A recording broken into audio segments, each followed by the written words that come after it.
Hello everyone, and welcome to Straight Chilling. Each week we watch and review a horror film for your entertainment. You can send all questions and comments to straightchillingpodcast@gmail.com, and don't forget to keep chilling. Yeah, we straight chillin', serial killing. 5 cold feelings on the mind, got you reeling. 5-star ratings from the floor to the ceiling. If you get your 1 star, no time for feelings. Got a demon DJ, all the 1s and 2s. By the name Elzebub, so don't get confused. So grab a seat by the fire, roast them all in 2. And prepare to hear the legend of the Straight Chillin' crew. What up, nerds? Welcome to another hillbilly episode of Straight Chilling, the weekly horror movie review show where you chill and we kill, slice, dice, and chop up yet another horror movie. My name's Bob, and I'll be your host for the evening. This is episode number 269, recorded on Monday, June 1st, 2020. Tonight, we're going to be talking about the winner of the May poll pick. This one was chosen by the people, and we are men of the people for sure. We're talking about Tucker and Dale vs. Evil tonight from 2010. Before we get into the review, let me introduce everyone else on the show tonight. First up, calling in from Oregon, we got our boy Randy Gandy G. Landy. What's up, man? What is Sabah? Stains. So, what's going on? Are you on bath salts currently? Is that? Yeah, I'm on that. I'm not on that drug called being soju stains for the week. Sweet. I gotta say, being this young is empowering. Right. Yeah. It's it feels really good to not have Justin on the show because he really just kind of weighs everything down, and it actually has made way for us to have a really great guest on the show for the first time. His first time. We've never had a good guest before. No. Yeah, big thanks to John from Horrorphoria for joining us for the first time, man. What's up? Bob, Randy, thank you guys so much for having me on. It's Sheboygan stains over here because literally it's in Wisconsin. There you go, repping the Sheboygan. You mean there's not a Sheboygan, South Carolina or South Korea? I fucked up the joke. Oh, come on! I don't think so. I think that's coming up later next year. Okay, sweet. Sheboygan, South Korea. Wisconsin. That's farther away from where I'm at. But thank you guys so much for having us on. I'm kind of proud because we were the first podcast to have all three, Bob, Randy, and Juice, on our podcast. So very proud of that. That's true. You got the whole set. Oh, we did. And we're going to have you guys on a lot more because we appreciate you guys. We'll be Funko Pops on your shelf. We love that. Let's do it. Funko Pops? Yeah. Thanks for helping us scrub out the stains. Get rid of the stains from this show. That's why I'm here. Yeah, man. Why don't you just let people know real quick where they can find your spooky doings at? Our spooky doings, horrorphoria.com, or anywhere that you get your podcast. That is exactly where we are. But, appreciate you. Thanks. Yeah, man. There you go. Let's go ahead and jump into some housekeeping real quick. Just a reminder, we got our June. Actually, no, the June poll pick is done. The June poll pick is over as of today. The official winner of that was Eraserhead. So we're going to be talking about... Yeah, I know. I'm not excited. Either. I couldn't get through it. And the light to the senses, isn't it, my friend? Man, it is. We're going to be talking about that here in the next few weeks. But as of today, we have a new poll pick posted on our Patreon website. If you support us at the $5 level or above, you get the chance to vote on a movie we're going to be talking about this July. The theme for July is going to be aquatic horror movies. The 3 movies to vote between are going to be Anaconda, Dagon, and Jaws. Randy, can I do it? Do it. Bob!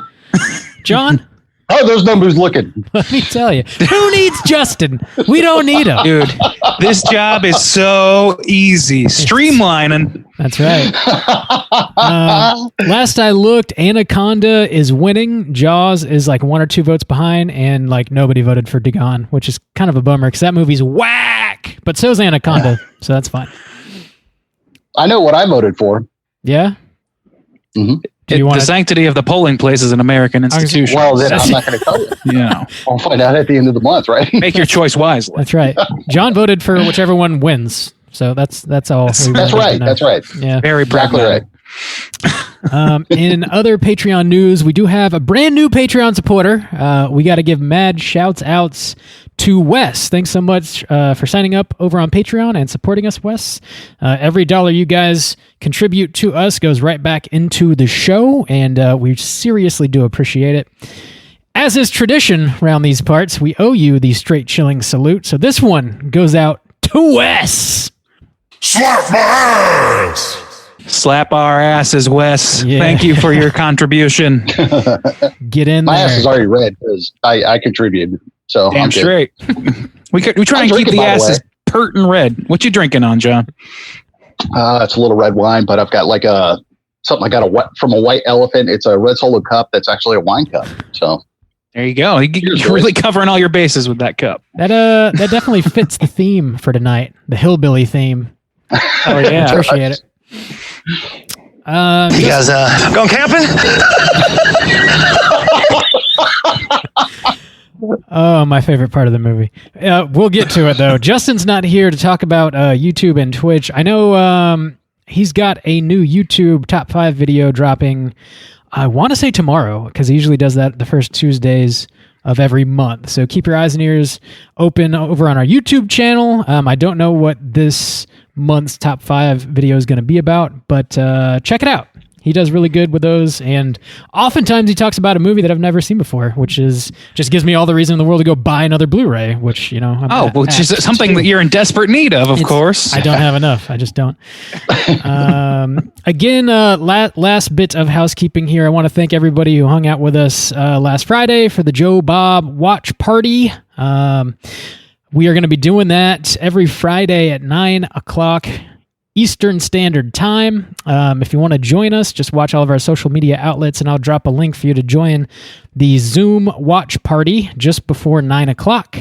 It's been a solid crew pretty much every week so far, and I think we got, 4 more weeks worth of Joe Bob, so strap in. That's it. That's all I got. All right. that's it.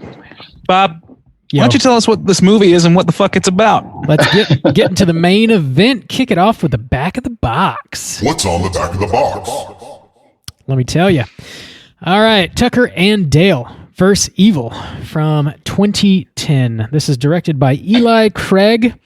It stars Tyler Labine, Alan Tudyk, Katrina Bowden, and a few other folks.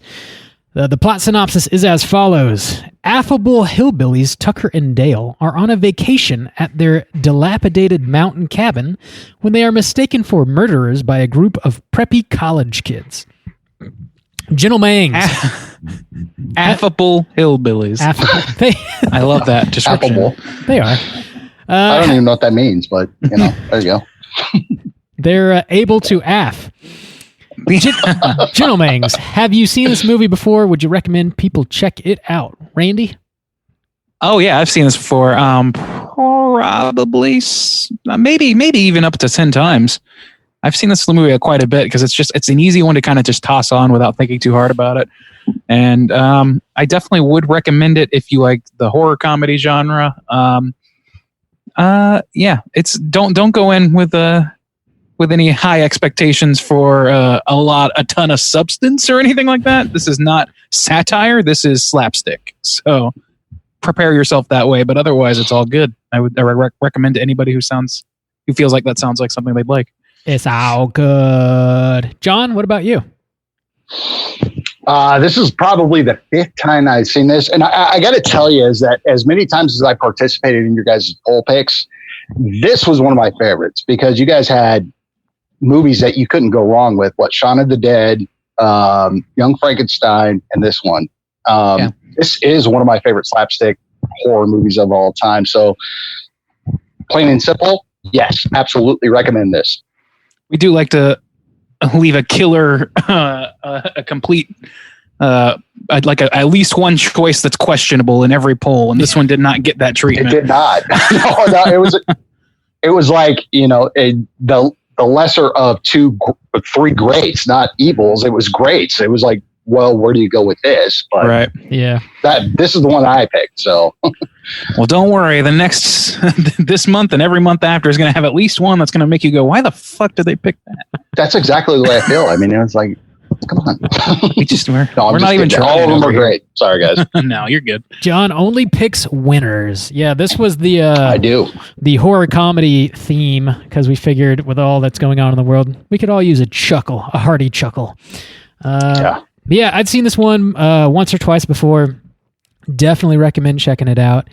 It's consistently funny, and just the way that they take the whole, inbred murderous hillbilly trope and turn it on its head is, I think it's smart. I don't know. It's just a cool way to go about making a horror comedy, I think. So yeah, check it out. It's fun. It's a good time. Tucker and Dale vs. Evil. That's all I got. Let's get into the meat of this. We're dropping that spoiler warning. Let's get into the meat. Spoiler warning. Where's the beef? College kids. You college kids. College kids are evil. College as fuck. kids. Yeah, I mean, that's always been true. That's right. Oh, I don't know if I'm going to be able to keep my shit together when we get to the chipping scene. The which one? Home today, and I'm laughing out loud. People are looking at me as I'm driving by, just going, "That guy is fucking insane." The wood chipper. I get that reaction a lot. Yeah, that guy's fucking insane. That guy's fucking insane. I have sort of a fully fleshed out paragraph again. If you'll indulge me, I'll get through the entirety of the plot. Good. Hold on. You kids going camping? I think Skip to the end. Drops. There it is. Let me blast through this real quick. Here we go. All right. The first scene of the film is of an investigative reporter and her cameraman entering a cabin at night, saying the police must have overlooked something. A crazed killer with half his face burnt off jumps out of the shadows and presumably kills them off screen. Then we're hit with the title card of the movie, Tucker and Dale vs. Evil. We then find ourselves in the Appalachian Mountains of West Virginia following a car full of kids taking a road trip. Tucker and Dale pass them on their way to Tucker's new vacation home, which is a broken down cabin in the woods. They plan to fix it up. The college kids then encounter Tucker and Dale on the road, at the gas station, and later on at a lake. All of these encounters paint Tucker and Dale as being maniacal and potentially psychotic hillbillies. However, they're really just harmless, fairly intelligent, and mean well in general. Chad, one of the kids, relays an old folk tale of the Memorial Day Massacre, in which a couple murderous hillbillies killed a bunch of people camping, which just further terrifies his college friends. One night, Tucker and Dale are fishing on a lake. They happen upon the college kids as they're skinny dipping, and they startle Allison. She falls off a rock, and Tucker and Dale save her from drowning. Her friends see this happen, and from their perspective, it appears that these two hillbillies are abducting their half-naked friend and taunting them from a distance. The college kids attempt to get Allison back by storming Tucker and Dale's cabin. However, through a series of bizarre events, many of them accidentally commit suicide in ways that frame Tucker and Dale for murder. Allison wakes up. Skip to the end. Allison wakes up and forms a decent bond with the affable Dale. The remaining college kids bring a police officer to the cabin. He also accidentally kills himself in hilarious fashion.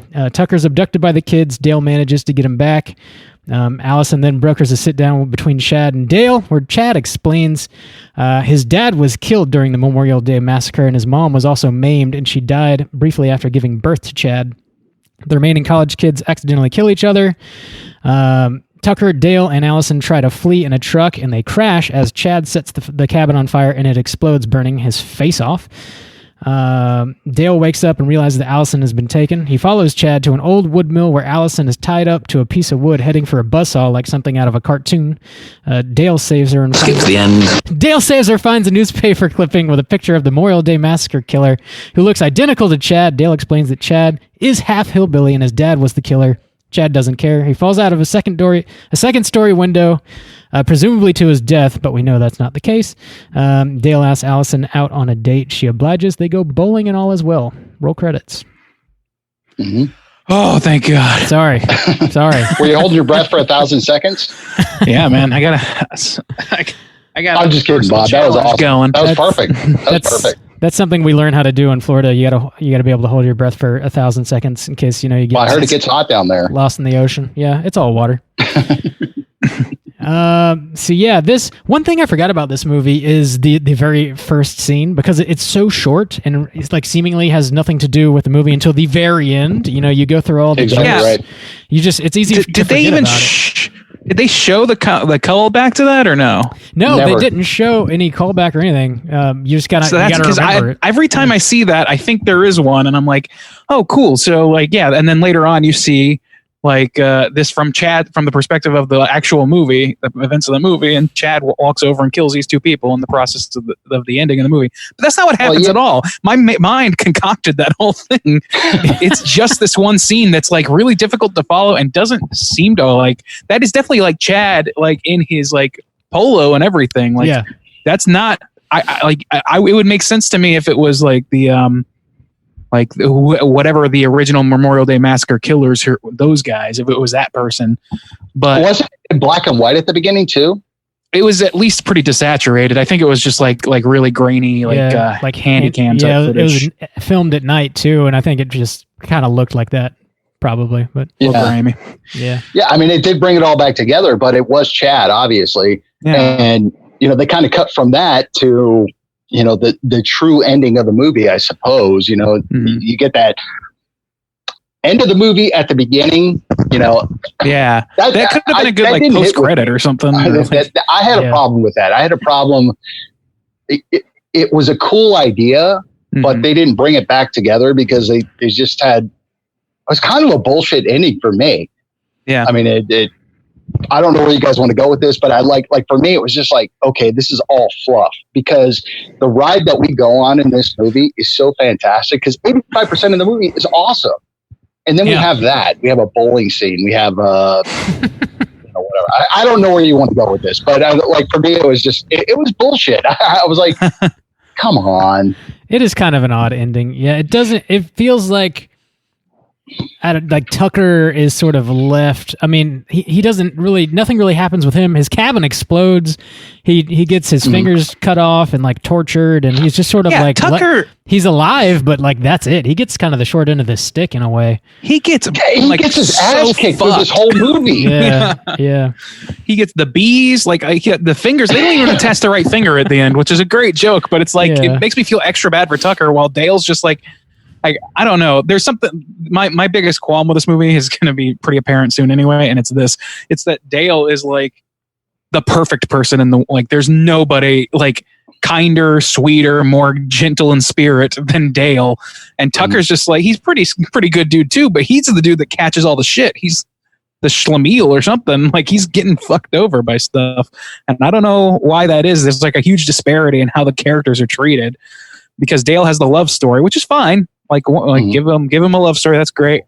Which doesn't make a lot of sense also, but it just feels it just felt like there was too much shit being heaped on Tucker in this movie and not enough on Dale to make it equitable. I think maybe that's what it was though. It's his innocence was this is, he was so self-deprecating that, I can't talk to girls. You go to the beginning, he's got that sip or whatever you call it. Yeah. And it's you guys going camping? That's our boy. Fucking laugh. Oh my God. That is a great scene. No, I mean, I think he was the innocent guy, and Tucker was kind of his guiding light of we've been best friends for a long time, and obviously he's a little naive, and his brain's not right, and he mentions that later in the movie too. But it's just kind of this. I like the relationship between those guys. But I think you're kind of right, because, why does Tucker get shit on the whole time? Yeah. It just it's just a sense of fairness that I'm lacking with it. And the other thing is I get that same problem I have about Tucker, or about Dale being the perfect person. It extends to things like that, where he's the guy that's he's not just dating the woman, the girl or whatever, and somehow attracted to her, but he also is super down on himself, and the whole journey of the movie is centered around him getting over his self-doubt or whatever. And like this movie does a lot of lip service for like, oh, just because you're not educated doesn't mean you're stupid and all that stuff, which is fine. Nothing wrong with that, especially for a slapstick movie. That's more than Minnie would give. So, I mean, I don't blame it too hard, but at the same time, it just feels like they're really like filleting Dale and just shitting on Tucker at the same time. Like for one half of your dynamic duo to be that fucked up, like it's like Bugs Bunny and Daffy Duck team up or something, except Bugs Bunny is like self-doubting and dumb, and Daffy Duck isn't doing anything particularly bad. He's just getting fucked over. Yeah, this movie does have sort of like a cartoon vibe to it, you know, like with the absolutely the buzzsaw at the end, and then of course, you know, these kids just sort of like flying into, you know, tree limbs and, you know, impaling themselves on machetes and jumping into the wood chipper. It's just like it's extremely goofy. And so like I see Tucker as just being that like sacrificial lamb, like the one in the cartoon that's always getting the shit beat out of him, and the other one's sort of like the brain, I guess, even though Dale is supposed to be like, you know, just a dumb hillbilly, but it turns out he's like got a photographic memory. Trivia genius. Yeah, he's super He remembers smart. Everything he ever reads. Right. So just read some stuff, man, and you My can't brain's say weird. you're I dumb. remember stuff. Yeah. Yeah, one of the visual gags that I really enjoyed throughout this is like whenever Tucker gets hurt, he just sort of like pours beer on his wound. Yeah, supposed that to was be a improvised. salve. Yeah, I love Wait, you that. took my trivia. Yeah, Oh, that was, shit. I'm sorry. I'm sorry. I'm just kidding. There wasn't much to it, so Yeah. whatever we put throughout, we're all good. I in particular, it also helps like in the dynamic of Tucker and Dale. For me, it also kind of hurts that Alan Tudyk. I'm just like, I like that guy. I don't know why, but that dude is like super charming to me. Everything I see him in, I'm like super excited to see him, more so than like is probably even warranted. I don't know why, but I'm just like, yeah, Alan's back, and like I don't know. Yeah. So it just the disparity makes it that much worse. But this whole like story is very much Dale centric. It's just a little odd. Just a little odd. But yeah, I don't know. Did you guys find it weird that the harbinger of this movie was actually the cop of the town? Yeah, that was a little weird, but Yeah, that is kind of weird. I guess normally it's the guy at the gas station. Yeah, Which- but they said what was it called? The Last Chance gas station or something? yeah.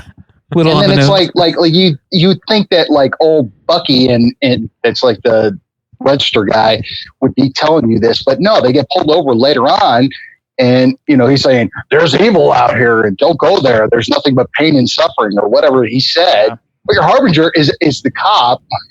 The harbinger for them is the cop. Yeah, yeah. The harbinger for Tucker and Dale is the cop. What's interesting is that because this is an inversion, the really like the characters that should get a harbinger are the teens, and I guess Dale kind of is that without trying to be, because of the whole. You guys going camping? I don't know if like carrying around a scythe. I guess that could act as a harbinger Well, for the them. teens. I don't know if they're thinking of it in that way though, because this is prior to Cabin in the Woods, where that was really, really hard line to find. I think the role of the teens in the Psycho Hillbilly are, they have been flipped. So the Psycho Hillbillies aren't psycho, and they're the ones being warned. They're the innocent ones. Right. And these college kids, perceiving them to be evil, try to take action and hurt them, but they just kill themselves in hilarious ways. So it That's makes sense absolutely that the funniest part Tucker of the and movie Dale too. would be tipped off, but yeah, Like just the misunderstanding, the central misunderstanding of this movie. I love humor that's based around people just not having the full story. You know what I Right. mean? Yeah. Like that's what I love Arrested Development. That is what that entire show is, and this movie Right, is but- centered around the same thing. And the one thing I loved about it, it was turned on its head. Is like, you know, the hillbillies are supposed to be the bad guys, but they're actually they're going to a vacation home, you know, and this thing is all beat up. Apparently, it was from the Memorial Day Killer. I mean, Yeah. that's where they were at, right? So Yeah. that cabin that Tucker bought was from this, you know, the From that event somehow. Yeah, the lure of what that Memorial Day Killer was. Actually, it's a little Chad's- unclear now that you say that. Chad's dad, I guess, lived there, or his counterpart lived there, because it's got all these Yeah. newspaper clippings of all these murders that have happened, and it's got like human Right. bones hanging from the ceiling and all this ominous shit. And Tucker and Dale are walking through it, and they're like, "Huh, this is interesting." And they look at all like the newspaper clippings of the murders, and they're like, "Oh, hey, we got a coupon for a chili cheese dog right here." Like, You buy 4, you get 2 free. All right. no That's a good expiration date. I know. Yeah, that shit's great. But yeah, I guess okay. So they didn't catch the massacre guy.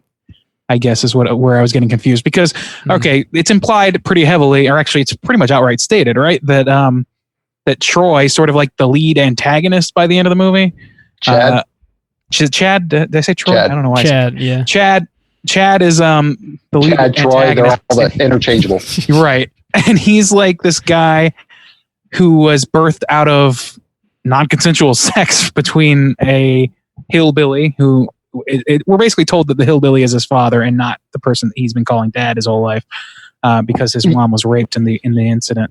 So I guess the dad stuck around. Yeah, at the very end you find that out. Yeah, right, exactly. Because he and his mother apparently they were a part of this. They were a part of the Memorial Day massacre, but his dad was never found. Right, his dad was never found, and then the killer himself, I guess, just lived on there and had clippings and shit. Is I guess what we're supposed to be. Yeah, understand. I guess. For a minute, I was like, "Wait a minute, how did he do that after getting caught?" But he never did. Yeah, no, we don't know. He like clicked. I don't know. I guess we don't really know. But yeah, Chad's mom died shortly after giving birth to him, and I guess his grandma relayed the tale of the Memorial Day massacre to him, and that's how he found out about it. And he's just like, so knowing that. Why would you then go on a vacation to the spot where you know your family was like murdered and all these other people were murdered?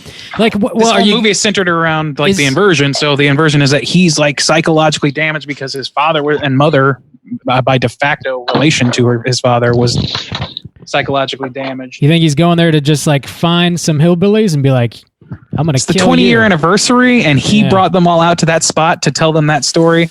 He at bare minimum was looking to get laid, and like thought that story would seal the deal somehow. I mean, bare minimum.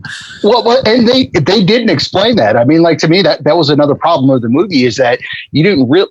Why would he bring all his friends out there? I mean, obviously he wants to fuck Allie. I mean, that's pretty much all it is. But it's like there was no explanation with that. Why would he bring them out there? And technically, you don't find out who his real dad is until the end of the movie. See, this is the problem with this movie. If you start really inspecting any of its parts, shit starts to really fall apart. Maybe he brought his friends out as bait, and he's just trying to like coax the hillbilly killers out. You know, maybe, but that's not established. I mean, that's the thing is like this movie establishes anything it wants established, and it doesn't like. It doesn't bother saying that. Basically, I don't. This is not a movie that's going for subtlety. I can't imagine. So I don't think it's like. I don't think it's hiding its shots. I think it just isn't bothering with it.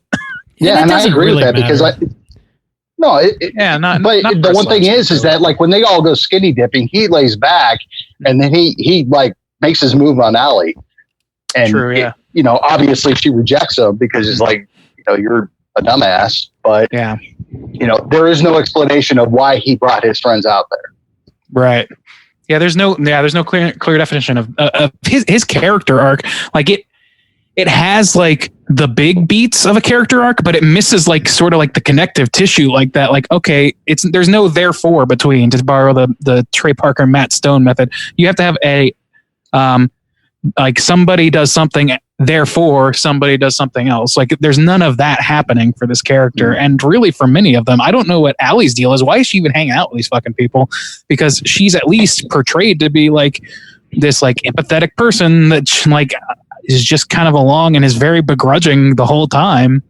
And then it's like then it becomes pretty obvious like why she doesn't like Chad, but the rest of the people, she's just kind of like, I don't know, this is stupid. I might read or whatever she says, like all these like signals that she's like not like other girls, the not like other girls trope.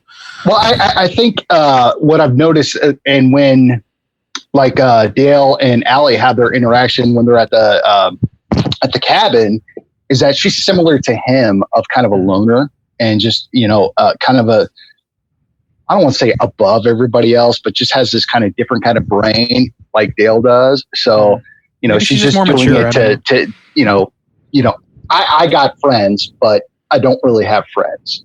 Right. Yeah. I don't know. It's just a little odd. Again, like with inspection, it kind of like there's a lot of questions left dangling that don't need answers, but kind of nag at you if you think about them for a while.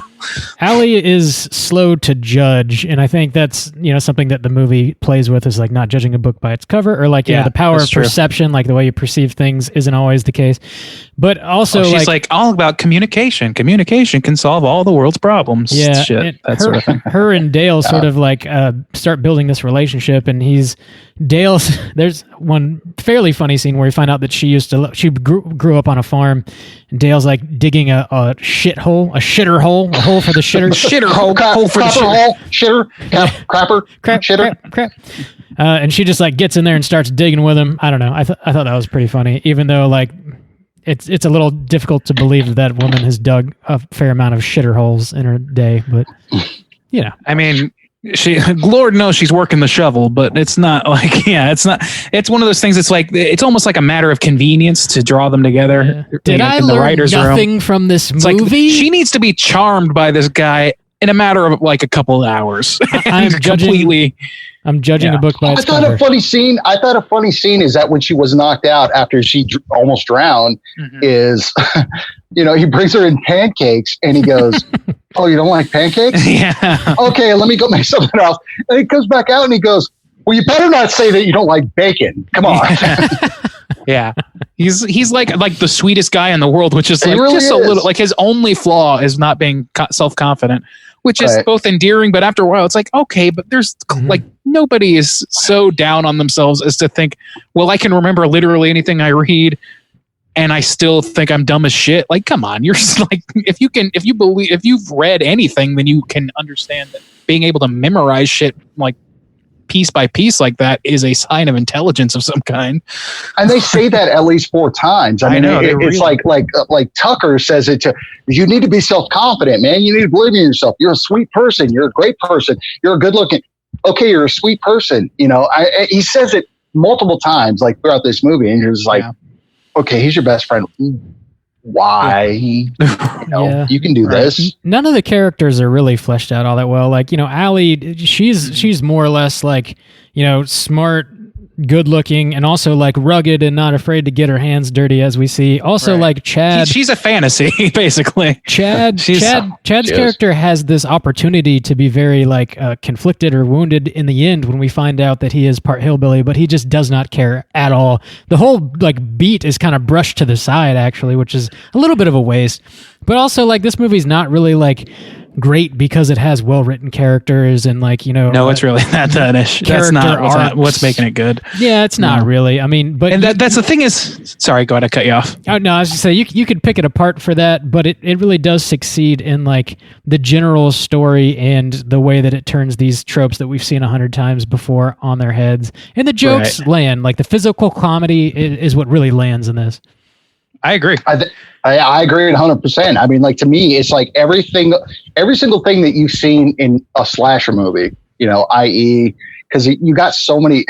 They had the perfect homage to Texas Chainsaw when he cuts through the tree and the bees come after him and he's doing the freaking Leatherface dance. My god, that was such a great like horror fans invariably have to like pump their fist at that one because that's speaking directly our language. So exactly, undeniably. But shortly after that, he's running through the forest, and this other college kid is like running at the same pace with him, and just like they're looking at each other like, "What the fuck are you doing?" He's like, "What the fuck are you doing?" Yeah, and the kid sees the bee at his last moment of life. That was like, oh, poor kid. He runs into a branch and he's like. And the thing is, hold on. Even amongst the teenagers, they're acting stupidly and judgmental. But for the most part, most of them aren't actually they're not out for blood themselves. They're just scared and letting this dude Chad lead the charge, because he's taking control. He's got whatever. He's got his hangups and his shit carried with him. What's interesting about this is actually what year did this movie come out? Was it 2004? 2010. Came out 2010. Damn. Damn, it's later than I thought. Well, it's like there's a lot of like things in this which are very reminiscent of what's now it's kind of like poorly dated in a little bit in a way because it's using like even the language of a Chad. This whole movie is basically a horror movie, nice guy quote unquote nice guy fantasy of what should happen for the nice guy. You know what I mean? Like, okay, so you're not perfect, you're a little weird, but you know it and you're self-aware about it and you shit on yourself all the time, but you got to have some self-confidence so that you can get the girl at the end. And there's just, guess what? There's a perfect girl for you right here, Dale. She likes everything you like. She's like immensely attractive in all the ways you would like hope to find if you were fantasizing about a woman. Like there's a lot of things like, and then like the character of Chad, which is the dumb jock asshole who is really out for blood, but because of his like status is able to coerce women and able to like lead the charge and all this stuff. These are all things that are like well-established tropes now, like in such a way that it's kind of negatively looked at because, you know, not every guy who, you know, does a nice thing for somebody it deserves to win a woman. You know what I mean? It's not a thing. So it's just a little bit like dated in that way. It's using like really old and tropes you talk that about character arc of people is you talk about the character arcs. I think the only character arc for me was Chad because again, I mean, as choppy as it was throughout the movie of finding out who he was, it was like, okay, so he's a hillbilly. And then all of a sudden it's like, I don't care. There's no truth, you know, whatever. You're right. I think I can't get past the fact of, you know, this was so turned on its head of like the hillbillies are always the bad guys. You know, it's like, like if you watch any fucking Rob Zombie movie, all the hillbillies are bad. He loves killer hillbillies. Exactly right. And so they turn this and it's like I love that part of the movie. Yeah. You know, the end, it was like, come on, are we watching a rom-com or whatever? But it's like, I don't know. I'm not a filmmaker, so I wouldn't say this is how you have to do this ending, but it was so stupid. I mean, I just had a problem with that ending, but I love the fact that it turned it around. You know, whatever the fuck Rob Zombie did with every other movie that he's done, you know, it's different. You know, that's interesting. By the end of the movie, I'm not super concerned with how with that ending as like a negative, because at that point it's like, okay, well, all the slapstick stuff, that's what I came for. I got that. And all the story stuff, I was pretty dubious of pretty much all the way through, especially like, again, like as time has marched forward, these have become more obvious tropes that are like, it's just this thing of like, okay, we have to write a story. We're going to invert it so that the rednecks are actually the nice guy. And then the college kids are actually somehow the villains. So how do we do that? Okay, well, let's use the trope of there's a beautiful woman involved and they see him take this woman. But it turns out that to her, from her perspective, that, oh, these rednecks are actually really nice guys. This guy's a really nice guy. He's actually really smart. He's just really down on himself. And he just has to prove himself in some way. And then he gets everything he wants. And the way he proves himself is by finding a stand-in for anybody's high school bully, revealing him to be the true monster, and then like through pacifism somehow winning the day. It's very much a fantasy that's like if you look at it as anything aspirational, it starts to feel a little icky to me. But if you look at it as pure slapstick comedy, which is what it's made for, then I still think it holds up pretty good. And it really, really pulls some of those dour and sort of negative feelings for me away as I watch it. But over the years, it's sort of gotten less, it's sort of more and more creeped into my thought process. I'm so familiar with the jokes. Yeah. But I also think that's what I loved about the Chad character is because, okay, he's a total douche and he's a total jock guy, but you know, his arc kind of went from, you know, you don't really know what his agenda is to like, oh, let's get these guys before they get us. You know, him arcing through this, being, you know, we got to get these guys. We got to kill these guys. We don't care. You know, I love that because all of his friends are sitting there like, well, hold on a second. Yeah, we probably shouldn't do that. Let's go to the cops. And like throughout the movie, he's like, no, right. It's us against them. It's us against them. Yeah, he has something to prove also, and it's like it's that chip on your shoulder douchebag guy in high school. Literally, Chad in internet speak is a stand-in for any high school bully, any person, any male who is like exemplary of male characteristics that are so like on top tier of male assumed positive male characteristics that they can pretty much do whatever the fuck they want with no consequences. Chad which is a cooter. some negative thinking. Chad is a cooter. Oh, we'll get to that. Absolutely. But also that the truth of the matter is, it's come over time, is that like these dudes with a chip on their shoulder because they're a nice guy and they can't beat the Chads. That's literally an incel thing. So I guess that kind of infects my thinking of this movie nowadays. Yeah. And I guess it baffles me of like how these people were so willing to go with this little, I'm 5'8". This guy wasn't that much taller than I was. Okay. So, I mean, it's like how am I going to lead a group of kids? I'm like, no, let's go kill hillbillies because it's us against them. Right. And like none of those people, like he let one guy leave and the guy's like, okay, bye. And the girl, like the dumb blonde stand-in sitting there like, why does he get to go? I was like, you can get in the fucking car. Like, why are you listening to this guy? Everybody who wants to leave, get the fuck out. I'm like, no, I don't know why these people would follow this douchebag anyway. I don't know why these people would go anywhere with this douchebag. I don't know. Like, I feel that way about people in real life all the time, but the very end of the movie, this just dawned on me. I don't know if this is the case or not whatsoever, but when Dale and Allison are at the bowling alley, there's like Dale's like hillbilly buddy is sort of behind him. His name's BJ, and Dale is talking about how he's got this newfound, I guess, courage, or he's not as down on himself anymore, and he believes in himself. He's like a inspirational speaker now. Kind of, yeah. And he's telling his redneck community. His buddy BJ is like, you got to go after the things that you want in life. And BJ's like, yeah, you're right. And then in the background, we see him like, just be yourself, club a woman and like drag her off. That's right. I fucking forgot about that shit. And obviously he misinterprets what Dale is telling him. But I wonder if that BJ character is like Chad's dad or something. I mean, maybe. I thought that was the guy from the service station at the beginning. It was. Oh, it was? No, you saw the picture of Chad's dad. Yeah. Because they found it when they went up into that the attic thing. Yeah. They walked everything down. They found that. That's when they found the chamomile tea, because obviously he was asthmatic. So chamomile like activates asthma or whatever. So they show him. And then Chad's like, I don't give a shit. I'm done. All right.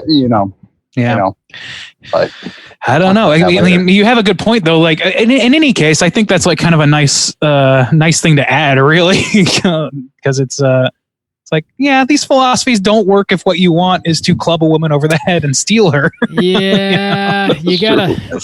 I'm glad they made a point to make that distinction, if not really knowingly, and just in service of a joke. Go after the. I make a real quick note because I think that might be another Cooter right there. That's a good point. That's certainly deviant, right? Cooter behavior. Sorry, you got to go after. I'm new to this podcast, so I'm just learning. Oh yeah, we'll go over it, man. We're gonna handle the Cooter hunting in great force later on. We will. Sweet. But yeah, fucking BJ. Go after the things you want in life, but as long as you're not hurting others. Yeah. Not great. Some motherfuckers are always trying to talk about some of the funny. Can we talk about some of the kills, please? Like that. Yeah, the main absolutely. scene. So they all gather around. This is and Randy. This is where you're talking about where she's digging a hole for the shitter. Right. So they all come charging at Tucker and Dale and Allie. The first guy has a spear. I guess Dale hits Allie in the head, knocks her out like a flathead shovel. Yeah, because he spins around with it on his shoulder. Yeah, because he's trying to move out of the way, knocks her out, and he puts the stake in the shitter hole, and it just stabs. Like the look on his face where blood's coming out of his mouth, and Dale is like just losing his shit, just like, oh my god, sinking slowly onto him. I thought that was a great set piece because they had to have him like slowly come face to face with him. And there's blood spitting out of. I'm sorry, this is my Halloween Resurrection rat moment for me. Oh yeah. And then all of a sudden, like the two girls go to the other side of the wood chipper, right? And the guy, and just like Alan Tudyk, just hunches over. This guy jumps right into the wood chipper. It sprays all over this blonde girl.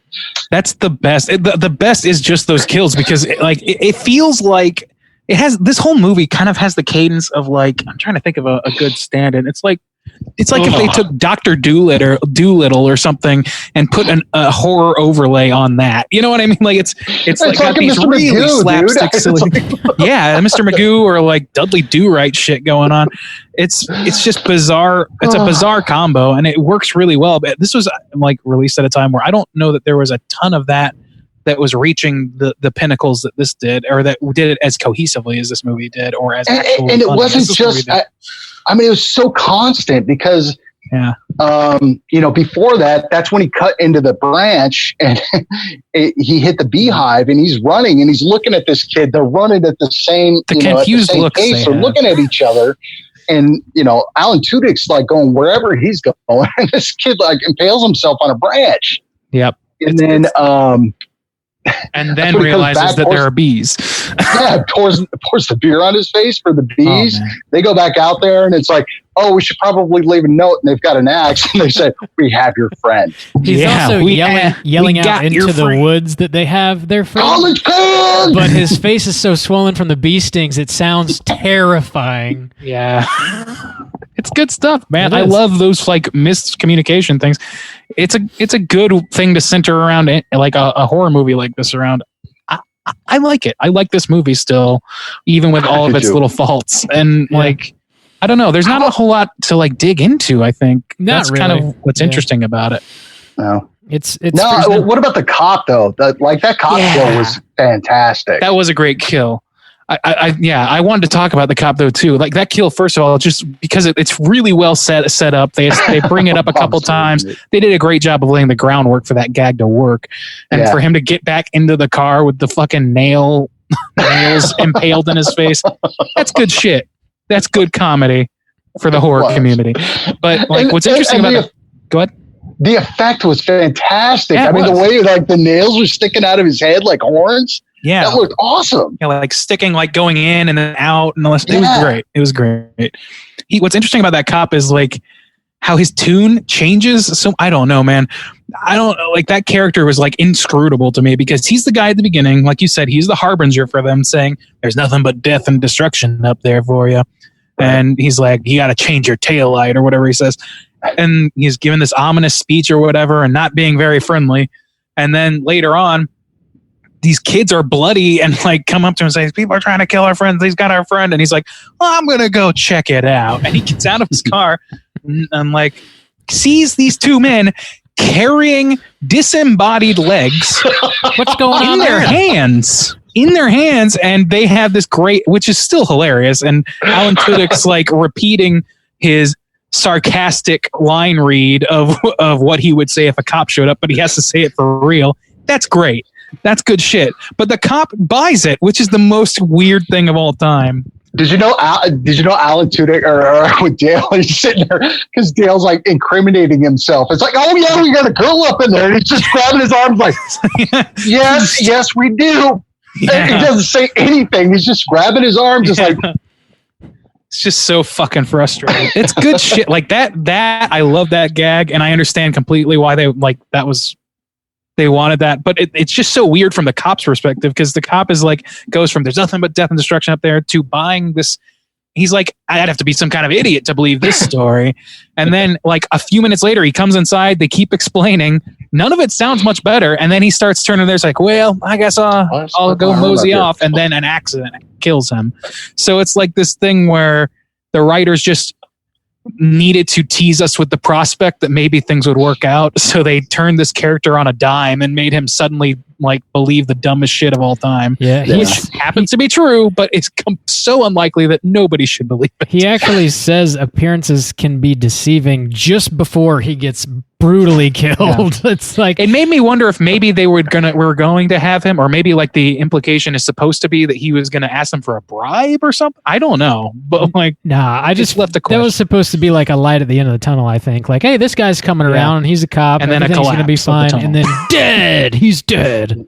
Boom! Right in the face. Yeah. I think that's really the long and short of it. Which I mean, it works from the perspective of the main characters, so on that level it works. But when you again, if you look too closely at the motivations of anybody besides almost exclusively Dale and Chad, if you look beyond those characters, even Tucker is like his main motivation is staying out of jail and fixing up his lake house, his vacation home, dream house, and drinking beer, and like, but he doesn't really have an arc to speak of, so I don't think that really qualifies.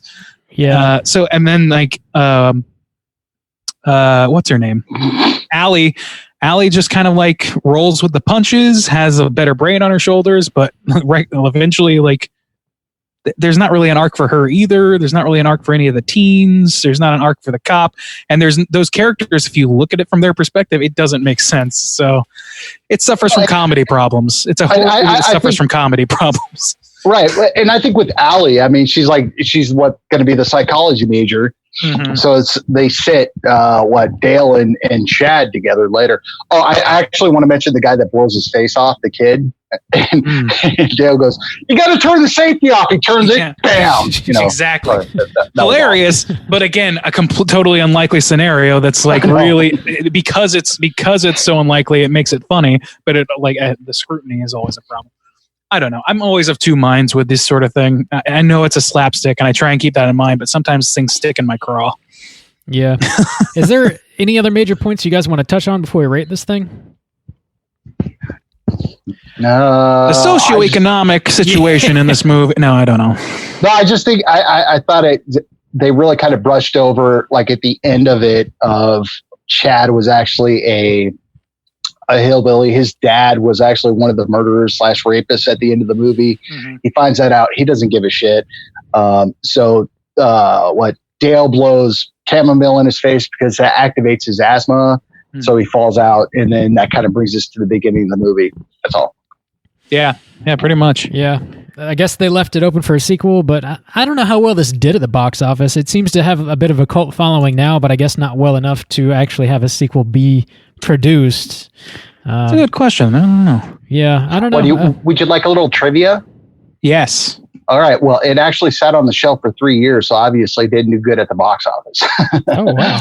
Yeah, that's not good at all. Yeah, it sat on the shelf for 3 years, so it was made back in 2007, came out in 2010, but... Bummer. That sucks. Just one of those things they probably didn't promote very well and just kind of threw out there. Oh, yeah. They lost around $300,000 on it. At the end of the day. Yeah, you're not getting a sequel after that, that's for sure. Well, I mean, you might. In today's world, like, if there's a cult following, Lord knows there's somebody willing to mine it for gold. That'd probably be like a Netflix random thing, like if it got crazy like Shudder numbers might. on Netflix, Yeah. I don't know. I'm not that I'm necessarily pushing for that either, because I think it's fine as it is. I'm never a huge advocate for sequels. Is that okay? Yeah, exactly. Yeah. Right. Yeah, this movie is like the inversion, which they cover thoroughly in this one movie. I don't know that you need another one to do the same, or unless they found like another set of tropes that were inverted that worked well too. But I mean, they could make another movie. Like this director, Eli Craig, he did Little Evil as well in 2017, which you and I saw movie. That. You like that one? We both. Is that with Adam Scott? Yeah, with Adam Scott and I forget who else. I actually love that movie. That was fantastic. Yeah. It was kind of a dumb watch for me, but I liked it. Yeah, I mean, it's that might be. I didn't realize when I watched it that it was the same director or same writer. Me either. Yeah. So I mean, I guess I didn't really know what I was in for. Whereas just the trailer of Tucker and Dale clearly lays out what you're in for, and Little Evil to me was like a little bit more of a surprise. So I think that was like a little bit weaker, but it's still kind of an inversion tactic, right? So you can't have it as part of Tucker and Dale, but you can see that this writer's out there trying to like take the tropes of horror and look at them different ways, and I appreciate that. Especially like mining it for comedy, slapstick comedy. I'm down for that. That's great. You don't have to make it Tucker and Dale again, but you should cast Alan Tudyk again. Alan Tudyk should be in every movie. I agree. Something about that guy. I agree, man. I just like seeing him and stuff. I don't know what it is. I just like put him in 12 Years a Slave. I don't care. Put him in anything. I actually 13 watched Years a Slave. Dodgeball the other day, and it was just like, Pirate Steve. Is that what his name was in Pirate that movie? Steve, I was like, yeah. oh my god, it was fantastic, dude. Yeah. He's just so fun. He's like you root for this guy. And, no matter what. He's in Serenity and Firefly. If you guys have seen those. And he's like God, my favorite character from. Yeah, I never good. saw the show. Well, no, I never saw the movie. I did watch the show, and I was not as big of a fan as other people. Oh gosh. Well, let's go ahead. Person. Let's go ahead and rate this thing. I think we kind of touched on all the major points. Out of 5, Randy, how you feel about Tucker and Dale vs. Evil?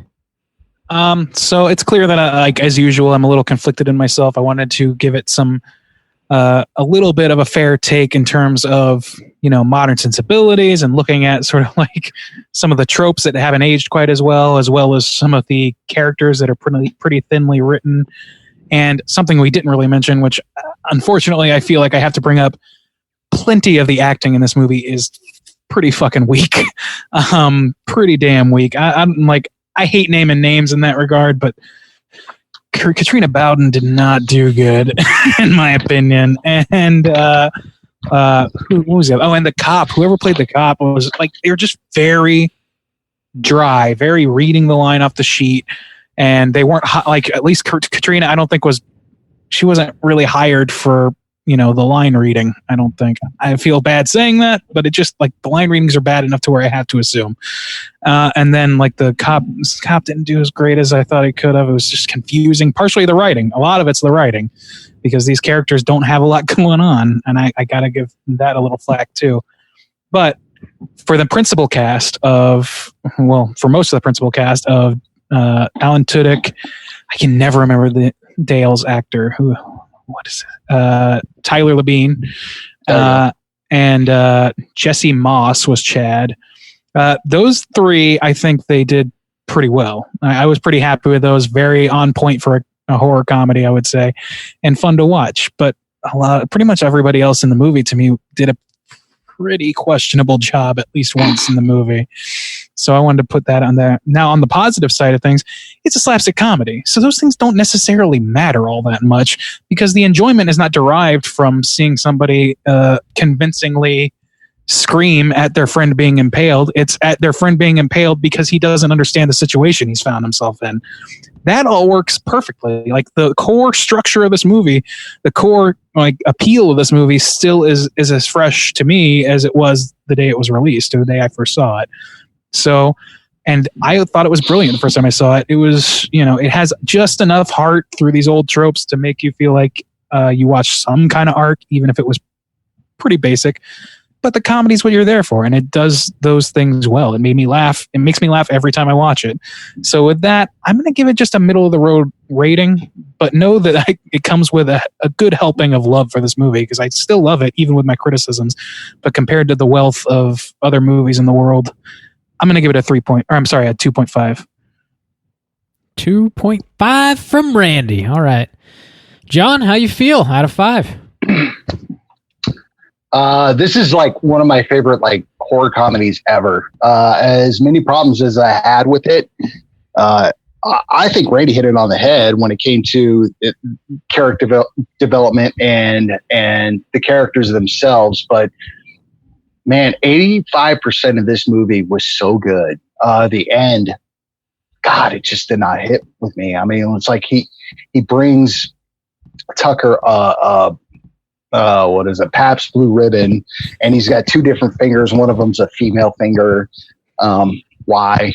There's a bowling scene. The guy in the back had nothing to do with the movie except maybe at the beginning where he was the store grocer or whatever. But God, I mean, this movie was it was like a ride. You get taken up, and at the very end, you're like, no, that kind of sucked.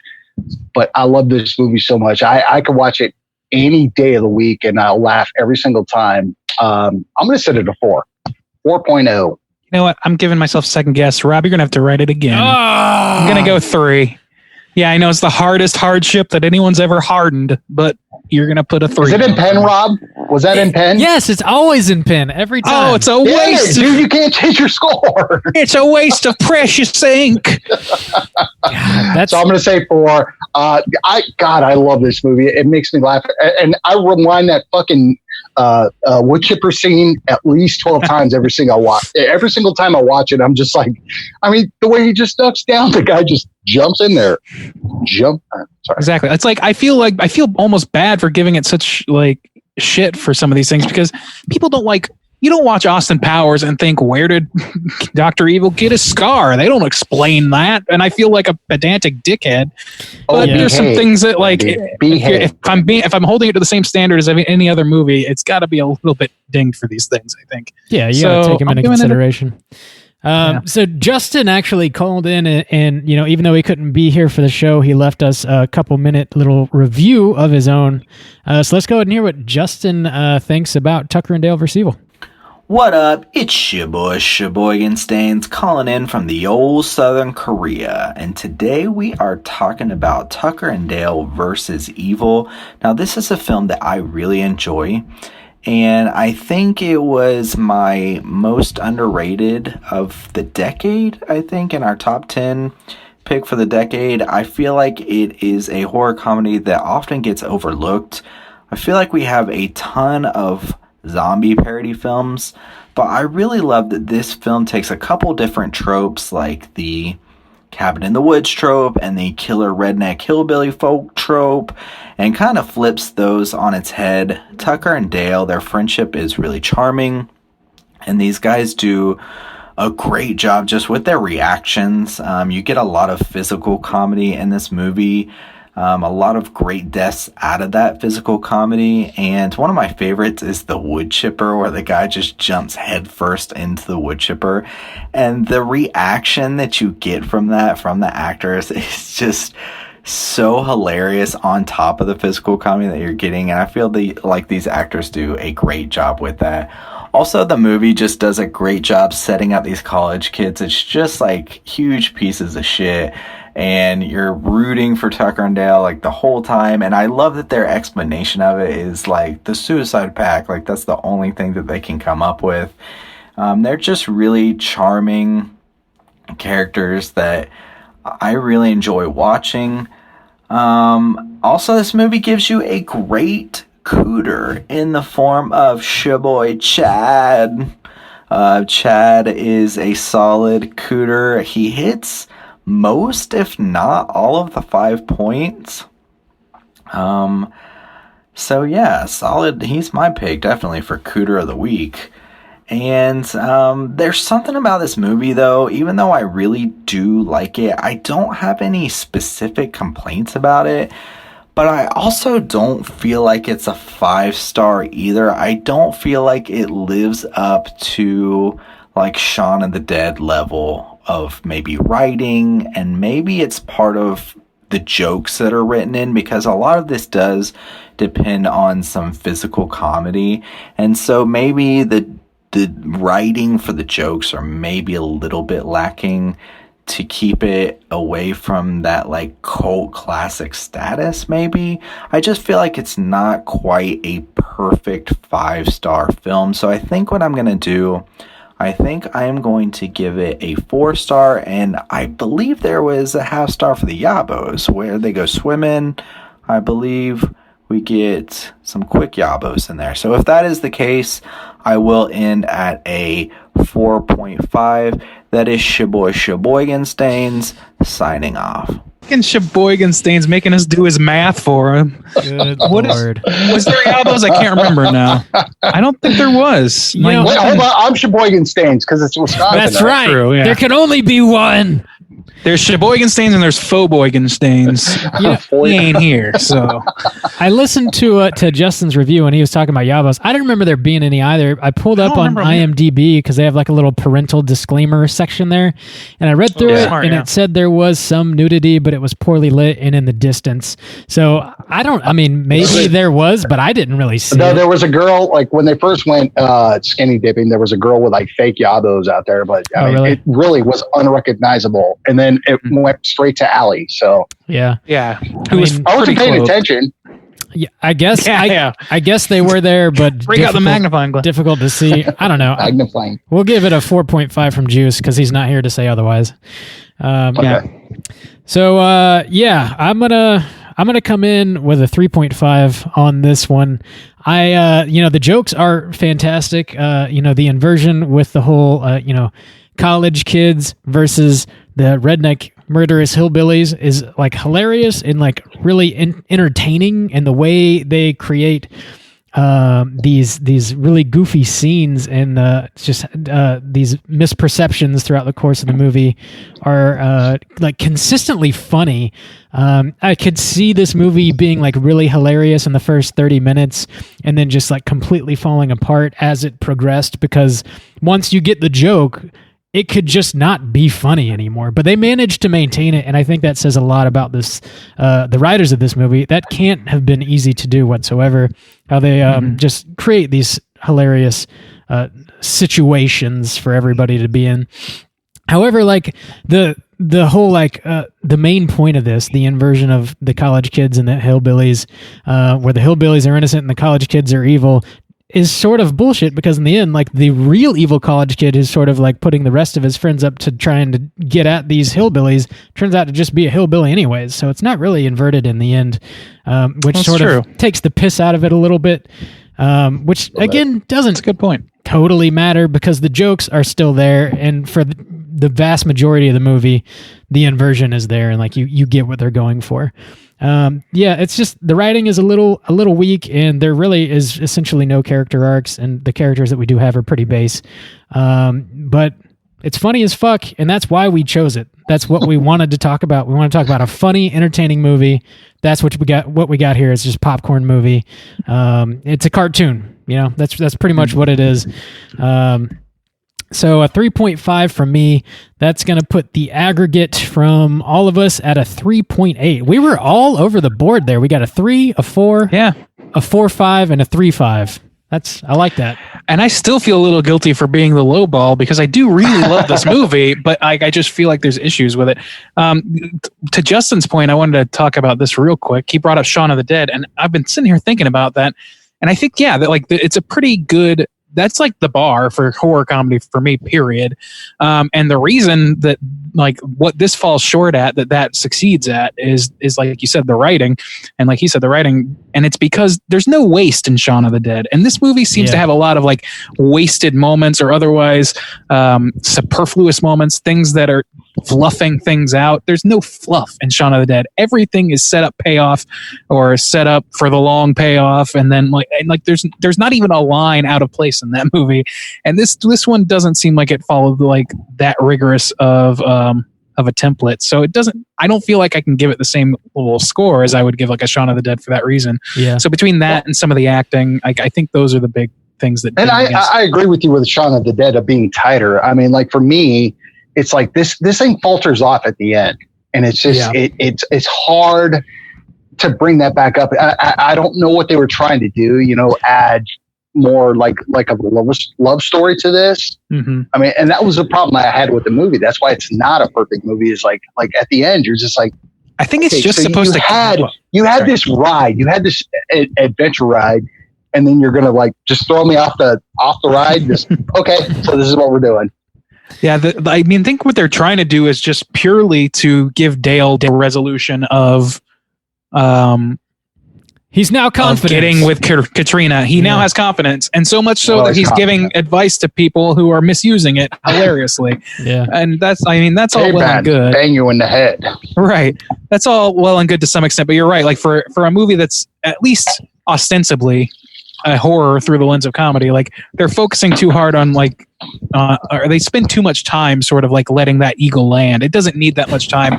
You kind of like you said, you should be a quick slow down to the finish probably. Yeah. Instead of like a long sort of like Dawson's Creek scene at the end. Let's go ahead and never seen that show.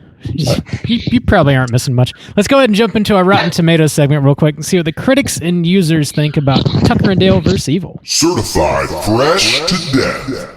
All right, everybody. So we're about to do the Rotten Tomatoes segment for new listeners. I'm so sorry, as usual, for everything. But this segment is where I'm going to allow these two gentlemen to take their best guesses between 0 and 100% at how many or what percentage positive reviews are listed on RottenTomatoes.com. We're going to go to the critics and then to the users. Starting with the critics, we have 113 critics counted here. 0 to 100%. What percentage do you think is positive? Let's start with John. John, what do you think? I think critics are probably really good with this movie.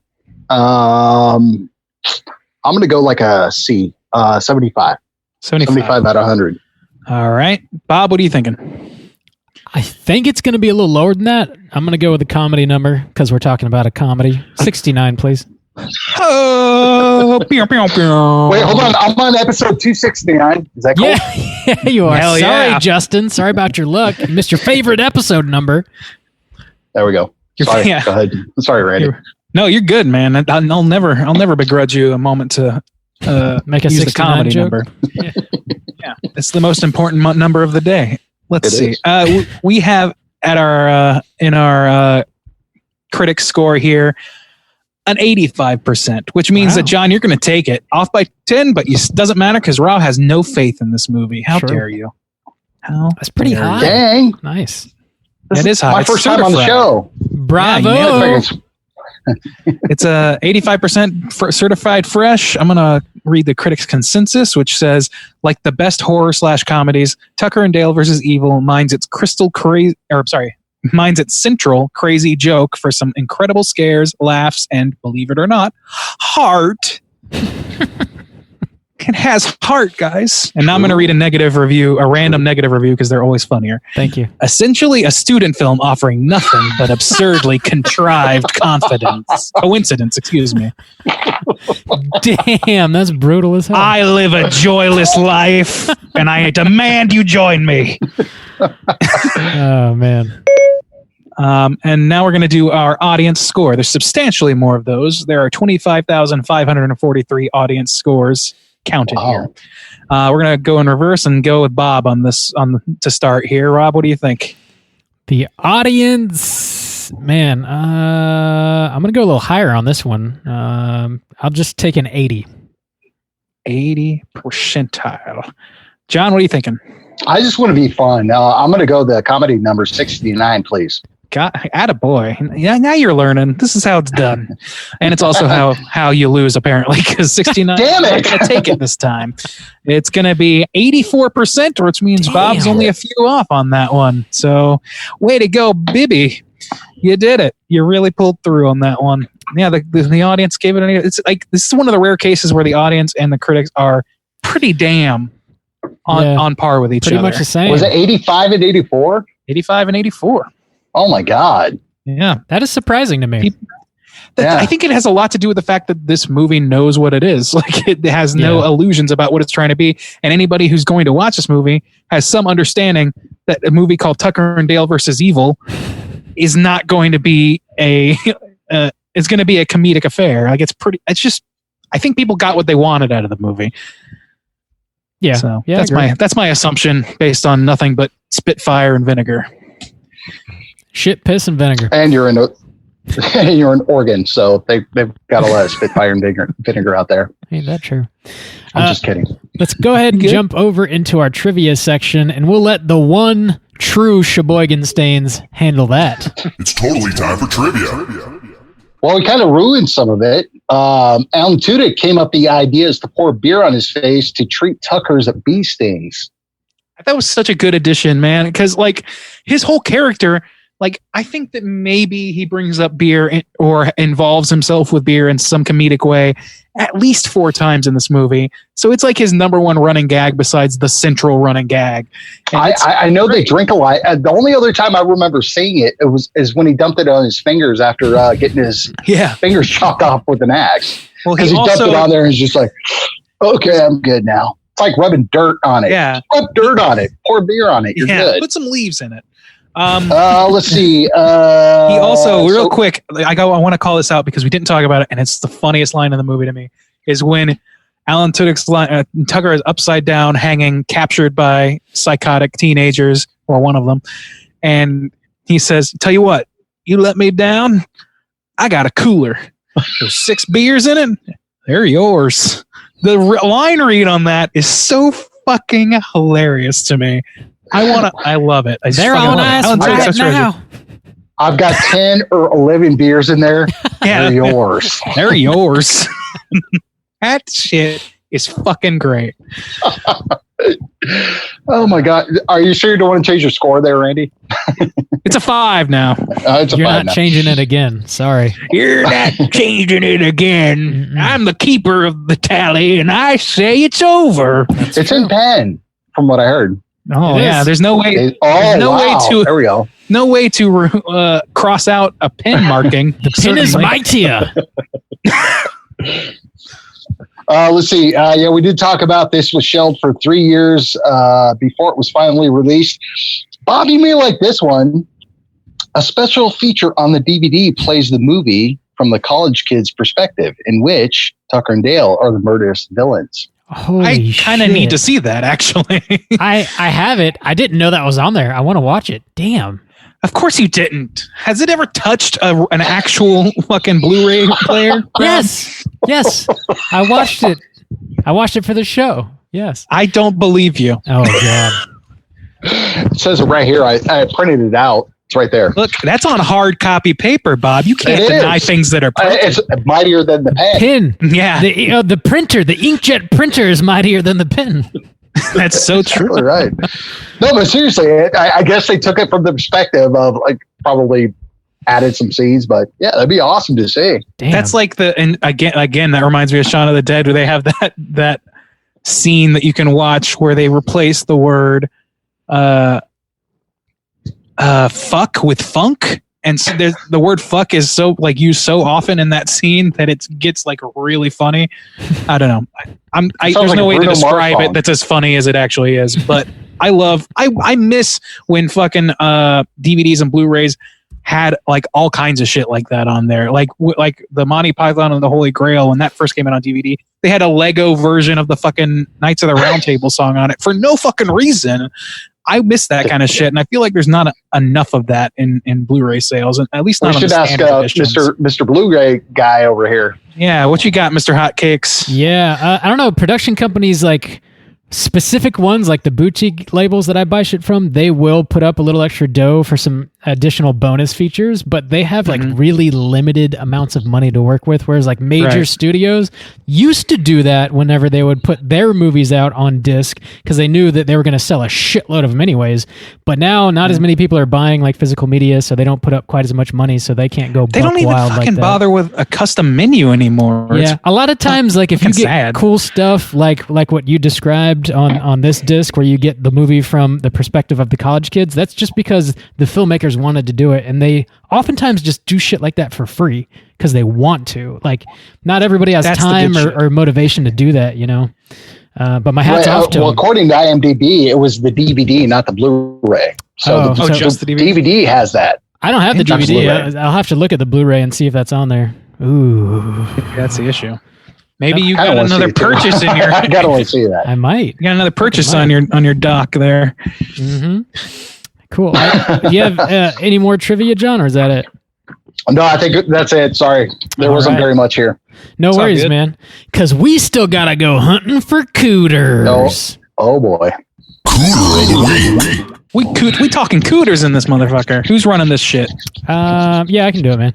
We're talking Cooter of the ahead. Week, which is a character type of which we discuss on every show here at Straight Chilling. Not every movie has a cooter, but in order to qualify as a cooter, you got to hit 3 out of 5 points. The 5 points we talk about, the 5 pillars of cooterdom are manipulation, smug arrogance, sexual deviancy, patheticness, and just a general bizarre attire. You dress strangely. Or appearance. Yeah, your appearance. Right. Oh yeah. So we know who the cooter of the movie is. And may I bring up our main characters? Yeah. Tucker. What? Tucker? You think Tucker's the Cooter? Or wait, I'm confused. No. I'm saying we know who the Cooter of the movie is. Oh, yeah. But I'm going to bring up our two main characters, and it's just maybe it's just to see how they discussion. Tucker, manipulative. A little bit. Dale. A little bit. And it does he hit high enough to be a Cooter or hit that point of manipulation? I don't think so, because the most his manipulation actually does is like scores him an extra beer. I think that's like the most benefit he gets out of any of the situations. And for the most part, his life is shit in this movie. Right, but he also manipulates him to get the beer. He does. Like, there's no I don't think there's any denying that that's a small form of manipulation. I just don't know if it ranks on the Cooter scale for me. Tucker tries to guilt trip Dale because he's not helping him out quite as much as he said he would because he's hanging out with Allison. Which I think is fair. Yeah, I don't know if that really qualifies, but it is a little bit. I'd be kind of pissed too. I would be too. Well, how about sexual deviancy? He's the guy that like wants to go see college kids naked. That's true. He's the one who's like down to catch an eyeful. That's for sure. And it like. In like a movie, if this movie had been made in like the 80s, I feel like both of them would have been like a wolf in a Tex Avery cartoon with their eyes popping out of their skulls. But in this case, it was like him doing that. And then because we're signaling so hard that Dale is the perfect God's angel, he is like, no, you can't look, which, I mean, it's the right thing to do, obviously, but the fact that they provide that counterpoint really doesn't make Tucker look great. Yeah. But it's also when Allison gets up on the rock, he's the one that's looking, and then Dale is not. Dale is covering his eyes, and then Tucker's like, hey. Exactly. Yeah, he's the one that's actually like down to look, and in contrast to Dale, it's not very becoming. But it does end up saving a life. So he's a bit of a peeping Tom. I don't know if that qualifies as like sexual deviancy. Maybe a little bit. We don't really get to know the character. I think so. If he went to her house, that would be sexual deviance. Yeah. They just happen to be. You're sitting there staring at a girl that's like up there, and it's like, I'm so down for this. You know, I agree. I would not be comfortable looking. I'd be like, hey, just so you know. I wouldn't either. It would be awkward. I think. But what's great with this movie is their ability to communicate with the teenagers is so stunted. Even Tucker, like he's always giving like, oh, there's nothing about those kids that you could hang out with those kids. There's nothing wrong with you. But when the girls walk into the service station at the beginning, they look at him and he does like this intense scowl at them that anybody would look at and be like, that guy hates my guts for some reason. He's also Tucker's like when they walk into the gas station, Tucker's at the register buying a bunch of supplies to like renovate his cabin. But every single supply that the clerk lists off out loud is a murder weapon. I love that. That's right. That's exactly right. I love it. Nails, like whatever. I can't remember what they are, but he knows nails, zip ties. Rope, burlap sack, college kids. Yeah, and some beer. So I don't know. So beer was in the back. Tucker maybe hits light on those two. Even if you wanted to totally go ahead and give him sexual deviancy, that's fine. But manipulation is pretty light. I don't know. Okay. I don't know about attire. I mean, hillbilly attire. I mean, they're just kind of. I don't know. I feel like that's where I'm going next. I think Dale hits on the attire. Yeah. Because of the sideways ball cap that says.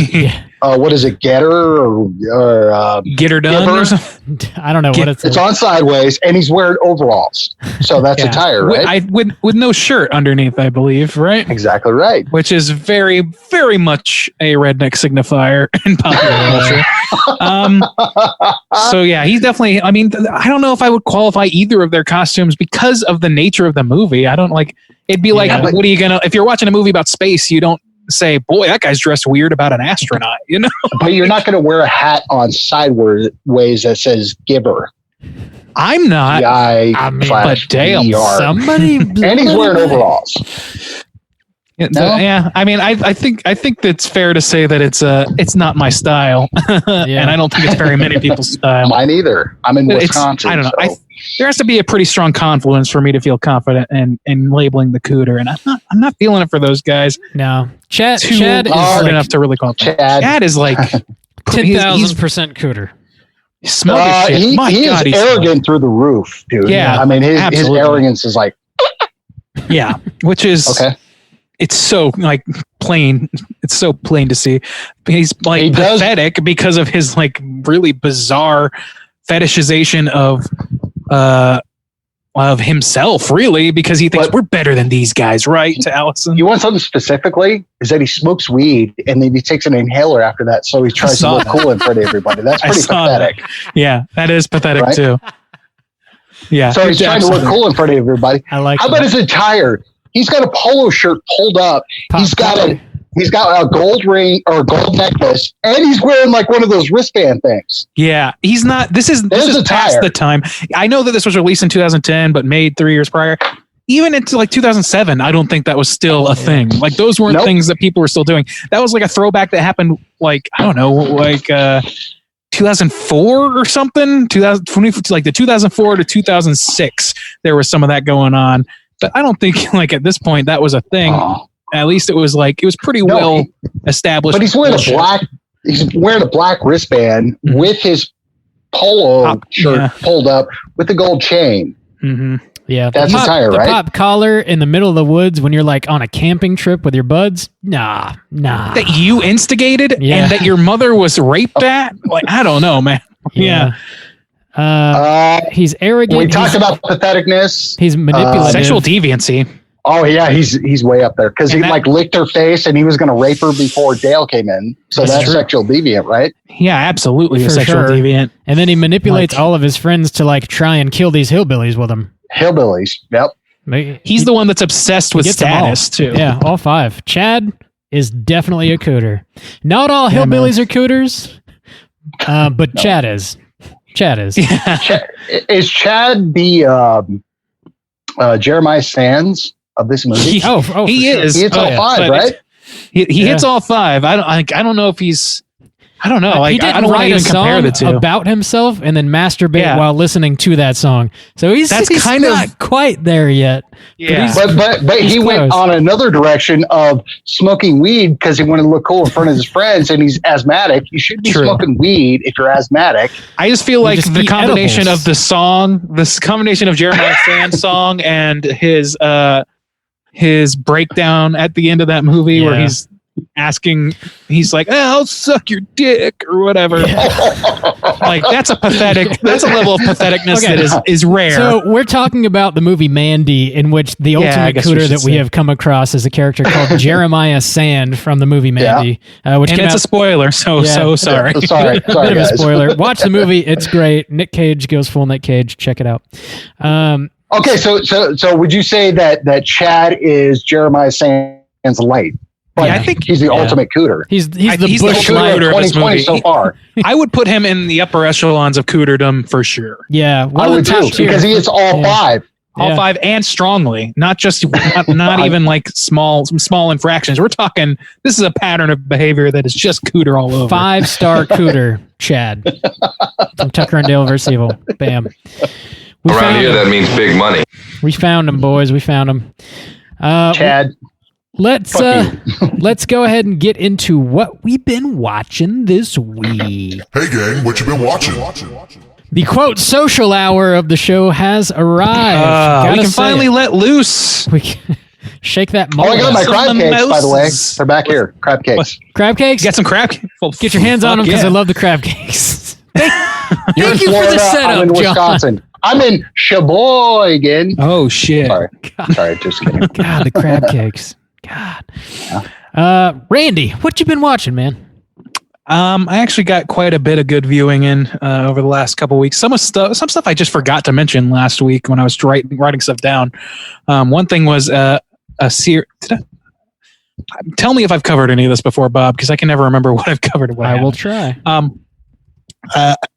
Excuse me. There's a documentary series called online called "This Is Not a Conspiracy Theory," which is by somebody that I enjoy greatly, called Kirby Ferguson, who made another one years ago called "Everything Is a Remix." That's the groundwork. This Is Not a Conspiracy Theory is just about sort of like the history of conspiracy theories in popular culture, like where some of them come from, like, and sort of like the main thesis tends to be that a lot of things that we take as being, has to be divined by some sort of conspiracy that's just under the surface waiting to be discovered, are actually things that are just the systems that we create bumping into each other, basically, and creating accidental havoc or accidental results that we didn't anticipate, and that like are sometimes like crazy to look at, once it happens, but there are things that aren't, there's no maliciousness behind some of these things. Like he talks about things that happen in real life, how it's depicted in film and TV.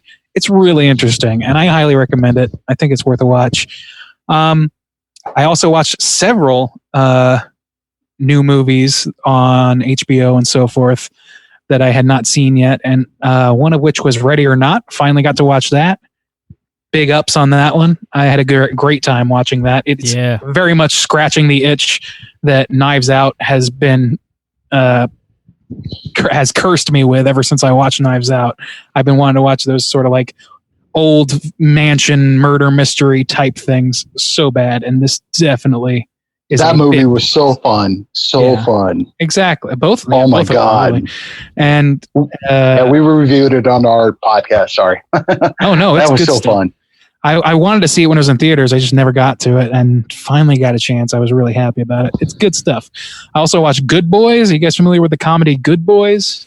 It's is that the little preteen guys? Super bad, but for like 10-year-olds. I heard about it. Yeah, it's a Seth Rogen, and I know Seth Rogen's involved with it, but I just watched it. That's on HBO as well. It was pretty good. It's kids, so it's a little bit weird. It's kind of does this thing like. If you've listened to this show before, I like the show Pen 15 on Hulu, which is because it's a throwback to my era of being a preteen, and it has adult comedians playing preteen girls against actual preteen kids. It's really bizarre and funny, but because they themselves are adults, some of the more touchy subject matter is a lot easier to swallow. This movie just has kids doing preteen kids doing the things that we did at preteens, and now the 30-plus-year-old man, it's a little uncomfortable. So even as much as they try and make it relatable or whatever, it's but these are still kid actors that literally their ad campaign included Seth Rogen sitting these kids down and explaining to them that they weren't allowed to watch their own movie because it's rated too badly or whatever. And it's just a little uncomfortable. And I was like, I kind of actually think that Pen 15 nailed that, and these guys could have benefited from that approach. That said, some of the actions in the movie were pretty funny. The kids were all really good actors for their age and pretty emblematic of a lot of different kids that you would have known around that time. I don't know. I liked it. Okay, is kind of where I'm at with that. I also watched Uncut Gems. It's good. I don't know. That. It's I love Punch Drunk Love. I've always been a big fan of that movie. Yes. And this movie is like that in a lot of not just because it's Adam Sandler, but it's Adam Sandler on a constant, nonstop journey of insane roller coaster of just shit happening to him and him trying to do shit, him trying to wrangle his life and not really being able to do it. It's just wild. And is that one of the ones that just came out on Netflix? It just popped up on there? Yeah, it got a lot of buzz when it came out a while ago, but it just got on Netflix. Came on Netflix this week, I think. Yeah, I really want to see it. It's worth a watch, I would say. It hits that same, like I said, it hits the same sort of deal as Punch Drunk Love, but it's like a pitch black, dark version, whereas Punch Drunk Love was a lot more light and playing with the idea of romantic comedy and that sort of thing. This one did not do that. And then finally, I watched Hail Caesar, the Coen Brothers movie, which I actually skipped over when it came out. It was in first for me, and it was all right. Clooney? What's that? Is Clooney in it? Clooney's in it, yeah. Clooney is in it. It's basically it's almost like I never saw Once Upon a Time in Hollywood, but I think of them both in the same way because they're about specific eras in Hollywood history, like actors and actresses in the entertainment industry of those times. And in this movie, I'm getting my names mixed up. In Hail Caesar, it's like the 40s, 50s-ish time. And Josh Brolin is basically the lead, the straight man of this movie, where George Clooney is abducted by communists and held ransom from this movie set. I don't know. It's a wild fucking movie. And there's definitely some good ass Coen brothers like character work going on in this thing, but I don't know if it holds together as well as a lot of their other movies. It's just like, to me, it's like, I've seen Burn After Reading a few times, and because the point of that movie is that like sometimes crazy shit happens with no explanation, it works. But this movie doesn't really have that justification for just being kind of a series of almost random events. So I don't know. I'm a little split on it, and I feel like that was kind of the general response for it. I could be wrong about that. It's not bad, though. It's definitely worth a watch, I would say, if you like Coen Brothers stuff. It's just a completionist's watch, not necessarily for everybody. I did like Blood Simple, though. It's a great fucking movie. God, that's a good movie. I miss that movie. I love the Coen Brothers in general, man. It's just good. Like they do such good character work, and this movie has a lot of that. It's just nice. Not quite enough for me, maybe. All right, I will continue to skip that, I think. But thanks for letting me know, man. Yeah. Hey, John, what you been watching? Hey, Bob. I watched Curse of La Llorona. La Llorona. Curse of La La Land? Yeah. Oof. Could have been a good movie, but it was very weak. Yeah. Not recommending that. Tuco was in this movie. The guy that played Tuco in Breaking Bad. Yeah, Mm-hmm. yeah. He had the worst line I've ever heard in my life. Oh, no. Ta-da. That's all. That's all I remember. That the movie Tuco says ta-da. The pool haven't scene, seen that right? one. There's like he does this magic trick at a pool or something. Is that right? Ta-da. Yeah. Yeah. Does a magic trick at a pool. Yeah. Not a high recommend on that one. I watched God, what else? I finally watched Hunters. I finished that. Oh boy, that was a great show. Like Al Pacino. I'm not going to give it a lot away. You got to watch it all the way through. It's got kind of a killer ending to it. I watched Unfriended Dark Web. Again, another one of those like, no. And I had to cleanse my palate with the OG Evil Dead. Nice. Classic. Yes. You know, I actually wasn't so down on Dark Web. I thought it was all right. I mean, I don't know. I like the first one better than I expected, and because it's a sequel, I again had low expectations. So I think that really helps. Is going in thinking, well, I'm about to see a piece of shit, and if it somehow manages not to be quite such a shitty piece of shit, you're like, wow, not so bad. Like the Curse of La Llorona could have been a much better story or a much better movie because of the lure of what the weeping woman was and drowning her kids, but it was a lot of cheap jump scares, and that's all it was. Yeah. And you had Tuco going, ta-da, ta-da. That one really got you. Yeah, it did. I was like, ta-da, off.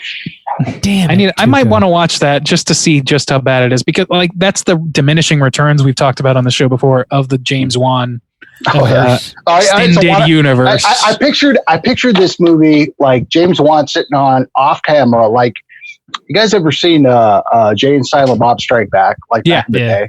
Mm-hmm. Of Gus Van Sant sitting there counting his cash, going like, "Oh yeah, that's fine." Yeah. I picture James Wan doing going the same thing. Oh no, that's fine. Keep doing that. Like this. I don't know how was he. Did he direct the La Llorona, or did he just produce? No, produced. Okay, I was gonna say am I confused about that? But yeah, it's like getting that. I feel like he's doing the Grisham thing, man. He's just licensing that name out, basically. It's the Wannaverse. Hey, Bob, what have you been watching? Hey, let me tell you. Sorry. So I've been on a bit of like an Anton Yelchin kick. I revisited Green Room not long ago. I showed it to my lady friend, and she wanted to show me this Odd Thomas movie, which also has Anton Yelchin in it. I'd never seen this before. There's a handful of Yelchin movies that I hadn't seen. I'd like to watch them all. It's such a bummer that he has passed away, but I always enjoy his work. This is based on a movie which I didn't realize by the same name, and it's got kind of like a superhero vibe, but like a darker superhero vibe, where like Yelchin plays this character by the name of Odd, and he can see ghosts. They don't talk or anything, but he can see them, and he sort of is able to put together how they died, and he essentially like hunts killers because these ghosts come to him and they want his help in seeking vengeance or justice, basically. So he does this at the beginning of the movie, and then throughout the course of him doing this, he sees like these demons that start coming out of the ground, and he thinks there's going to be like this sort of like huge massacre, and he almost like takes on sort of a detective role and tries to sleuth out what sort of huge event is going to take place and try and stop it from happening. It's also a bit of a love story. It's fairly lighthearted, but it does deal with some things that I think if somebody tried to make this movie today, they just would not be able to make it, given the state of events, just the state of the world. The way things are. Yeah. You just couldn't do it anymore. Overall, it's pretty enjoyable though. And, Yelchin is just able to like hold the screen so well. I like watching. Is he the lead? Yeah, he's the lead character. Oh, okay. The titular Odd Thomas. So yeah, I enjoyed that. I also watched Poltergeist 2 for the first time. I'd never seen this before. Have you guys seen this one?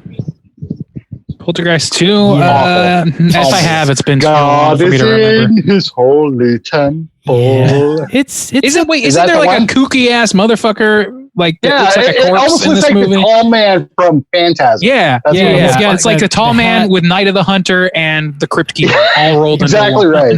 Yeah, he's like the Reverend. They call him the Reverend. I don't know. This movie's a bit of a turd sandwich. It's got some pretty decent practical effects throughout it and some cool scares and whatnot, but it definitely is lacking that like Tobe Hooper, Steven Spielberg vibe. It's just not there. It totally lacks the charm and heart of the first one. It really like hones in on the like ancient Indian burial ground like vibe. I don't know. Like they dig up underneath where the house was in the original movie, and there's like this catacomb, and they go in there, and then they find this Native American gentleman who like helps guide them through their problems, and they sweat it out in the middle of the desert, and they like ingest hallucinogenics and stuff, and it's just like it doesn't feel like a Poltergeist movie for like half of the movie, and it kind of gets there towards the end, but it's just tonally bizarre, and I wouldn't really recommend it, but there is some cool practical effects. The OG one is the best. Yeah. The OG, I mean, it's like it's got to be top 10. Oh, yeah. Just as gory as a PG movie can be. It's classic. With the meat that crawls across.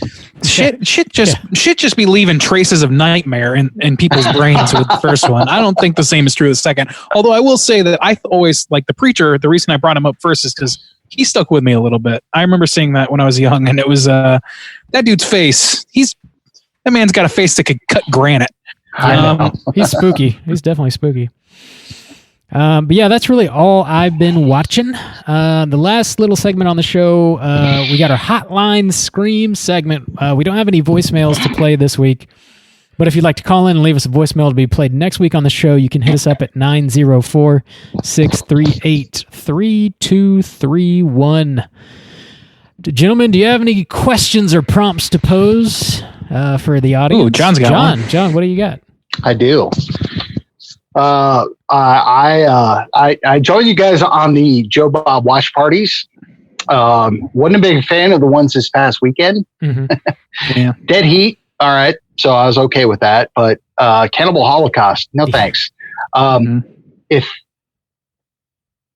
licensing wasn't a problem, what would you like to see Joe Bob feature on The Last Drive-In? I like this question. If you could pick any movie for Joe Bob to host on The Last Drive-In, what would it be? Solid. Man. That's I've a got good one. question. I kind of you got one. Yeah. Okay. I do. I Let's start actually with got that, a double feature. Suspiria. OG and 2018. Oh, man. Yeah, Put I 'em can on there. definitely get on that. I would really like to hear him talk about the remake because I am famously conflicted about it. Famously. I'm just saying, anything that you don't have to worry about licensees on. It doesn't have to be like, OG versus remake. Yeah. Right. Yeah. Any sort of pairing. Yeah, anything. Yeah. I don't know, man. Like that's a good question. Suspiria is actually a pretty good call.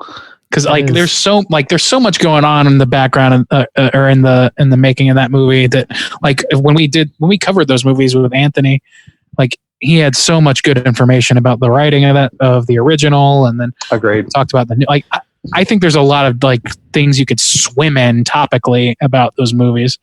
I think But- if my pick, this is a bit of a pipe dream because I would also want a specific guest to come on, which would be the director.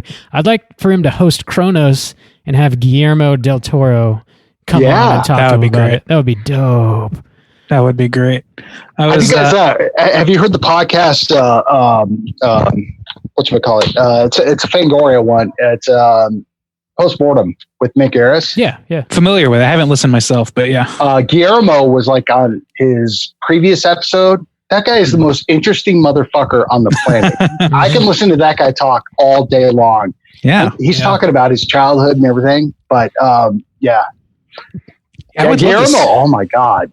Any Guillermo movie. Yeah. Because you guys just did Orphanage, right? Yeah, we did. Yeah. Mhm. Not too long ago. Oh, that'd be a fun one on Joe Bob. Yeah. That would be, yeah. I really do like Kronos is a good call too. I can't think of any that I'm as interested in as yours, as Randy, the two of you. You can take the week and think about it because we're going to be talking about this next week again. We definitely will be. So That's true. You and- I'm you gonna and Justin I'm gonna can try and weigh in. consider it. I also wanted to know because there was a discussion on the Slack channel. If you want to call in, there's this question, which is are there any deal breakers for you when it comes to horror movies in terms of things that you don't want to watch to the point that you won't watch? John, you got something in mind? I do. We just watched Cannibal Holocaust, and there was within the first 15 minutes of the movie, there was this there was a dildo used on a woman, and I turned it off. You know that, Bob. I Yikes. laughed. I was like, I'm done. yeah, man, that scene, I had forgotten it. I've only seen the movie once prior, and I there's a good reason I forgot it because it's really, really, really, it's difficult. That movie's hard to watch, man. It is. Like Jesus like Christ. even before that, they kill an animal, and I was just like, Yeah. oh, this is fucking hard to watch. But Yeah. then it was like they went to that scene, and I'm like, It's yeah, I'm going to bed. It's not cathartic if it's real. You know what I mean? Like, Yeah, like exactly right. like part of horror is a catharsis of fears that you have or worries. that everybody's safe, like, and that's why you can watch it, Right. Because you know it's Exactly. fine. Everything is fine. Nobody not nobody obviously, but I'm not interested in a snuff film. Like I'm not interested in unsimulated rape or anything like that. The only stuff that was real, as far as I'm aware of, in that movie particular, is they do kill a couple animals. so that stuff was simulated Yeah, besides the all animals. that- So Okay, you're that's saying good, that at least. that Okay. first animal scene was dead? Like they actually killed that animal? Like when he was sticking the poker Yeah. through him? Yeah, Yeah. the animal violence is God. real, but everything else is not. I think that might be a killer for me. Like that. I Yeah. mean, it's that and depictions, even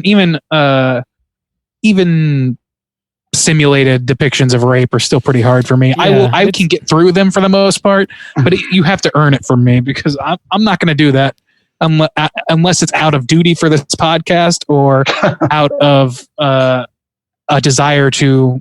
Like it has to be a strong enough movie for me to want to see more. Yeah, gotta have a Yeah, point, but it's pretty tall message, order. something to pull out of it. Because if it's just there to gross you out or make you feel sad, I have no interest in it whatsoever. Exactly. Well, say that's the one reason why I could never watch a Serbian film, because it's just you know what's coming on, and I'm never ever going to watch that in my entire life.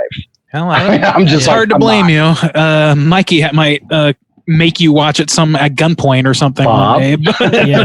Don't ever let people choose the movies for you, John, or else you might have to watch a Serbian film. maintain your agency. It's not worth it. No, we already reviewed it on there because Andy and his wife actually. Love They it. reviewed Huge it. fans.